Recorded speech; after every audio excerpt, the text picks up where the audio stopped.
হরে কৃষ্ণ কৃষ্ণ কৃষ্ণ হরে হরে হরে রাম রাম রাম হরে হরে। আন্তর্জাতিক কৃষ্ণ ভাবনান্বিত সংঘ ইসকনের পক্ষ থেকে আমাদের প্রতিদিনকার এই বারমার্থিক অনলাইন সৎসঙ্গ দৈনিক প্রযুক্ত সবাইকে জানাচ্ছি বৈষ্ণবীয় প্রীতি শুভেচ্ছা, বৈষ্ণবীয় প্রণাম। আজকে আমরা একটি গুরুত্বপূর্ণ বিষয় আলোচনা করছি, সাধু কে এবং সাধুর কাজ কি। তো এটি আমরা আসলে ভক্তি সিদ্ধান্ত সরস্বতী ঠাকুর, যিনি বৈষ্ণব সমাজে সাধু সমাজে একজন উজ্জ্বল জ্যোতিষ্ক স্বরূপ, ভাস্কর স্বরূপ, যিনি প্রকৃষ্ট রূপে একজন সাধুর আচরণ নিজে প্রদর্শন করে গিয়েছেন। তো তার বাণী থেকে তার একটি গ্রন্থ শিল প্রভুপাদের উপদেশামৃত নামে পরিচিত। তো সেখান থেকে আমরা পাঠ করছি, তিনি সেখানে বর্ণনা করছেন, অর্থাৎ এটি তার বাণী থেকে সংকলন করা হয়েছে, তার বিভিন্ন গ্রন্থগুলি প্রবন্ধ থেকে সংকলন করা হয়েছে। সেখানে তিনি বলছেন সাধুকে, তিনি বলেন, শ্রুতি বলেন, যিনি স্বরূপে প্রতিষ্ঠিত তিনিই সৎ। স্বরূপ, আমাদের যে স্বরূপ রয়েছে, নিজের যে রূপ সেটি হচ্ছে স্বরূপ, তাতে প্রতিষ্ঠিত তিনিই হচ্ছেন সৎ। তো আমরা জানি জীবের স্বরূপ হচ্ছে কৃষ্ণের নিত্যদাস, জীবের স্বরূপ হয় কৃষ্ণ নিত্যদাস, কৃষ্ণের তটস্থ শক্তি ভেদভেদ প্রকাশ। এটি চৈতন্য মহাপ্রভু চৈতন্য চরিতামৃতে বর্ণনা করছেন। তাই যিনি সেই কৃষ্ণের নিত্য দাসত্বে অধিষ্ঠিত হয়েছেন তিনি হচ্ছেন সৎ। তাই কৃষ্ণ দাস্যই জীবের সত্তা বা স্বভাব। সেই কৃষ্ণ দাস্যে যিনি নিযুক্ত তিনি সৎ বা সাধু। কৃষ্ণ দাস্যই হচ্ছে স্বভাব, তাতে নিযুক্ত ব্যক্তি হচ্ছেন সাধু। কৃষ্ণ ভক্তই সাধু, ভক্তি সাধুত্ব। ভগবানে ভক্তি যার নাই তাকে সাধু বলা যায় না। সহজ কথা, যিনি ভগবানের ভক্ত না, কৃষ্ণ ভক্ত না, তাকে সাধু বলা যায় না। এজন্য অভক্তই হচ্ছে অসাধু। তাই শাস্ত্রে বলা হচ্ছে, শাস্ত্র বলেন, অসৎ সঙ্গ ত্যাগেই বৈষ্ণব আচার, স্ত্রী সঙ্গী এক অসাধু, কৃষ্ণ ভক্ত আর। কৃষ্ণ ভক্ত নিষ্কাম অতএব শান্ত, ভক্তি মুক্তি সিদ্ধিকামী সকলই শান্ত। অসৎ সঙ্গ ত্যাগ, অসৎ ব্যক্তি এই হচ্ছেন অসৎ, যারা ভক্ত না, অভক্ত, এরাই হচ্ছেন অসৎ। এদের সঙ্গ ত্যাগ করে এটি বৈষ্ণবদের আচার।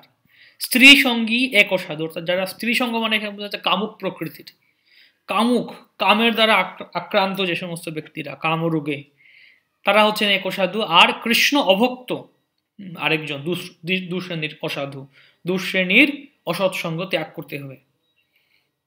এটা হচ্ছে সাধুর কথা, অর্থাৎ যিনি তার স্বরূপে অধিষ্ঠিত হয়েছেন, কৃষ্ণ দাস্যে যিনি নিযুক্ত তিনিই হচ্ছেন সাধু।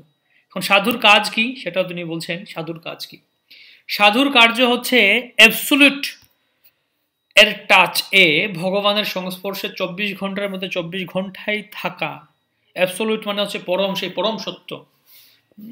সত্যম পরম ধীমহি জন্মাদিয়স্তন্বয়াত, সেই পরমেশ্বর ভগবান যিনি সমস্ত কিছুর জন্ম, বৃদ্ধি, স্থিতি, সমস্ত কিছুর উদ্দেশ্য, সমস্ত কিছুর উৎস, তার টাচ, তার সংস্পর্শে থাকা, 24 ঘন্টার মধ্যে 24 ঘন্টা থাকা। এরূপ লিভিং সোর্স বা জীবন্ত সাধুর সঙ্গ হলে, তার কাছে হরিকথা শুনলে ভগবানে বিশ্বাস নিশ্চয়ই হবে। লিভিং সোর্স বা বলতে জীবন্ত ব্যক্তিত্ব, ব্যক্তি ভাগবত, তা জীবন্ত সাধু বলা হচ্ছে। তার সঙ্গ হলে, হরিকথা শুনলে তার কাছ থেকে ভগবানের বিশ্বাস নিশ্চয়ই হবে এবং সেবা প্রবৃত্তিও জাগবে। সাধু হবার জন্যই সাধু সঙ্গ করতে হবে। প্রণত বা শরণাগত হয়ে সাধু সঙ্গ করলে সমস্ত অসুবিধা নিশ্চয়ই কেটে যাবে। নিজের আশ্রিত বা সঙ্গীকে নির্ভয়, নিশ্চিন্ত ও সুখী করাই সাধুর কাজ। সাধু সঙ্গ জিনিসটি ব্যাটারির অ্যাকশনের মতো। জগতের বহির্মুখ লোককে ভগবানের প্রতি উন্মুখ করাই সাধুর কার্য এবং ইহাই প্রকৃত জীবে দয়া। সাধুর প্রকৃষ্ট সঙ্গ হলে মঙ্গল হবেই হবে। প্রণত হয়ে সাধুর কথা শুনতে হবে এবং সেইভাবে সেবাময় জীবনযাপন করতে হবে, তবেই প্রকৃষ্ট সাধু সঙ্গ হবে। আমাদের মতো বদ্ধ জীবগণকে মায়ার হাত থেকে হতে উদ্ধার করাই সাধুর কার্য। তো সাধুর কাজ কি? সাধুকে, যিনি কৃষ্ণ সেবায় নিযুক্ত হয়েছেন, কৃষ্ণ দাসে নিযুক্ত হয়েছেন, তিনি হচ্ছেন সাধু, অর্থাৎ স্বরূপে অধিষ্ঠিত হয়েছেন। তার কাজ কি? তার কাজ, একটি কাজ, তিনি নিজে ভগবানের ভক্তি করছেন এবং নিজে সবসময় অ্যাবসলিউট বা পরম সত্যের টাচে, সংস্পর্শে আছেন। 24 ঘন্টার মধ্যে 24 ঘন্টায় ভগবানের সংস্পর্শে আছেন এবং অন্যদেরকেও তিনি বদ্ধ জীবগণকেও তিনি মায়ের হাত থেকে উদ্ধার করাই তার কাজ। তাই এ ধরনের সাধুর প্রকৃষ্ট সঙ্গ হলে মঙ্গল হবেই হবে। ব্যাটারি যেরকম থাকলে অ্যাকশন করে, এরকম সাধু হচ্ছেন সেই ব্যাটারির মতো, আমাদের মূল চালিকা শক্তি বলতে পারি আমরা। তাই আমাদের জীবনে সাধু সঙ্গটিকে পরম উপজীব্য বলে গ্রহণ করা উচিত।